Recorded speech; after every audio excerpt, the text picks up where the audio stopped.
আসসালামু আলাইকুম দর্শকবিন্দু।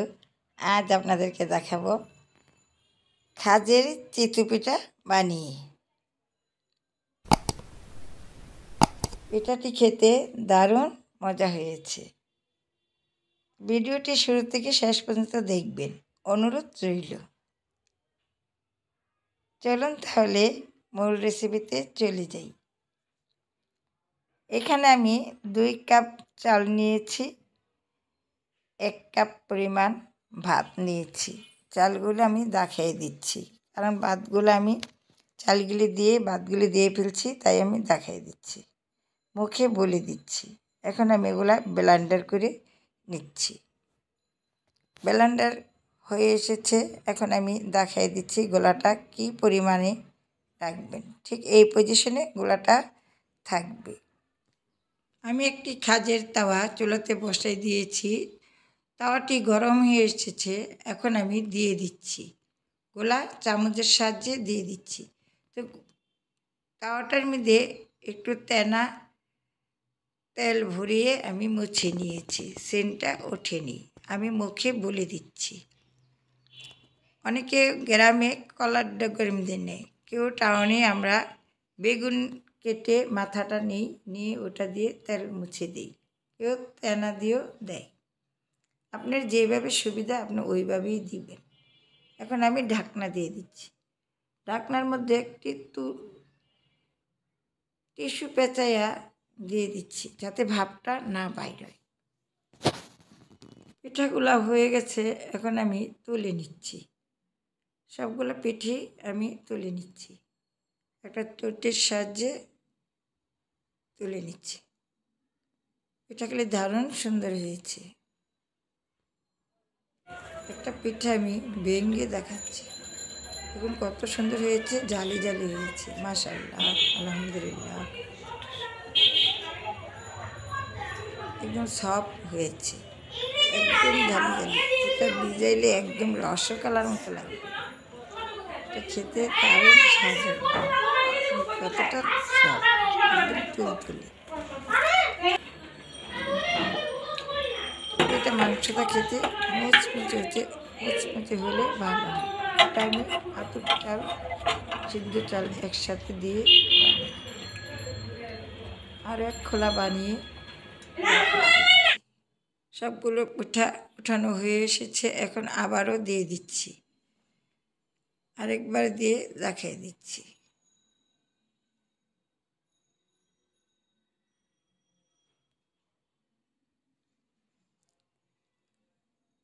ঢাকনা দিয়ে ঢেকে দিচ্ছি। আস্তে আস্তে কালার চেঞ্জ হয়ে এসেছে।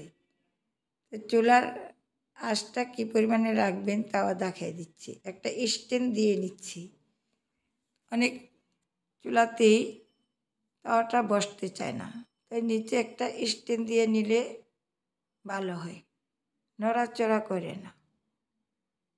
হয়ে গেছে, পিঠাগুলা সব তুলে নিচ্ছি। পিঠাগুলা ভিজার জন্য আমি একটি পাত্র বসাইছি, ওটার মধ্যে পরিমাণ মতো পানি দিয়েছি গরম মশলা, একটু এলাচ দিয়ে দিচ্ছি। এখানে আধা কেজি চিনি, আধা কেজি চালের গুঁড়ার পিঠা, আমি আধা কেজি চিনি মিঠাই মিক্স করে দিয়েছি। দিয়ে এটা আমি নেড়ে চেড়ে ভালোভাবে বলক করে নিচ্ছি। এখানে 2 কেজি পানি দিয়েছি, আধা কেজি কমই নিয়েছি। একটা পরিমাণ পিঠার পরিমাণ গোলা ব্লেন্ডারে ছিল, ওইটা আমি ধুয়ে গোলাটার মধ্যে পানিটার মধ্যে দিয়ে দিচ্ছি। দিয়ে দিলে রসাটা একটু ঘন ঘন হবে, তাই দিয়ে দিচ্ছি। এটা আপনি চাইলে দিতে পারেন, নাও দিতে পারেন, আমার কাছে ভালো লাগে তাই আমি একটু দিই। পিঠাগুলো সব বানানো হয়েছে, আমি মুছে নিয়েছি পরিষ্কার করে। এখন আমি এগুলা শিরার মধ্যে দিয়ে দিচ্ছি। পিঠার শিরাটার মধ্যে আমি একটু লবণও দিয়েছি। লবণটা অনেকে দেয়, অনেকে দেয় না, আপনি আপনার স্বাদ অনুযায়ী দিবেন।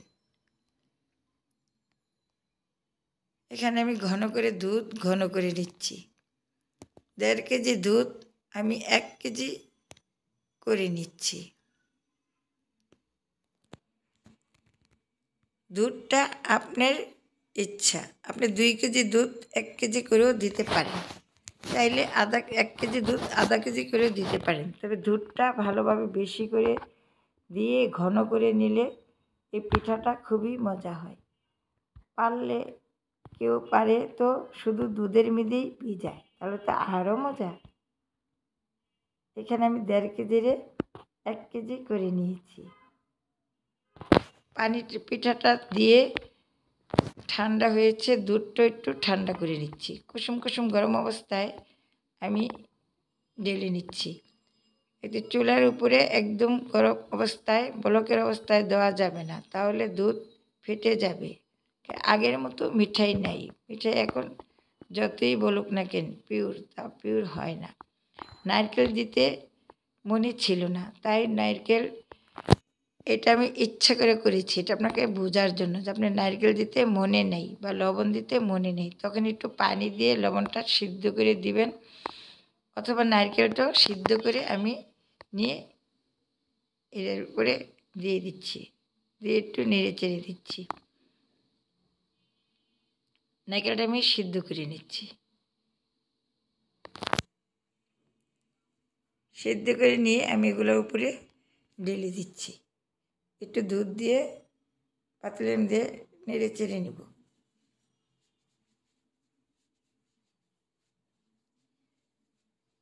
আমি কিন্তু পিঠার পাতিল নিচে রেখে নিচ্ছি, চুলার উপরে থাকতে দেইনি।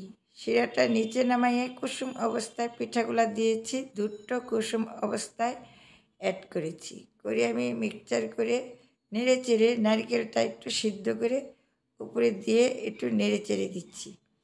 দিয়ে আমি এখন সারা রাত্রের জন্য একটা ঢাকনা দিয়ে ভিজাইয়া রেখে দিব, সারা রাতের জন্য রেখে দিচ্ছি। সকালবেলা আমি খুলে নিচ্ছি।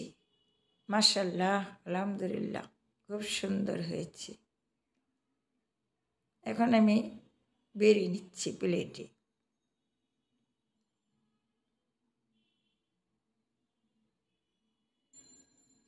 একদম নরম তুলতুলে পিঠা, কত সুন্দর বেরিয়ে নেওয়া যাচ্ছে না, ভেঙে যাচ্ছে, চামচ দিয়ে কাটা যাবে না, এমনিতেই ছুটে যাবে।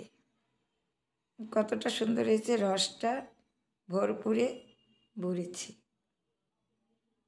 একদম জালি জালি, এটা মুখে দিলেই গলে যায়। খেতে কিন্তু দারুণ হয়েছে, খুবই সুস্বাদ। আপনি অবশ্যই এইভাবে বাসায় বানিয়ে খেয়ে দেখবেন, ভালো লাগলে লাইক দেবেন, আপনি আত্মীয়স্বজনকে শেয়ার করে দিবেন। ভালো থাকুন, সুস্থ থাকুন, এই কামনাই করি। আবার দেখা হবে নতুন কোনো রেসিপি নিয়ে। আল্লাহ হাফেজ।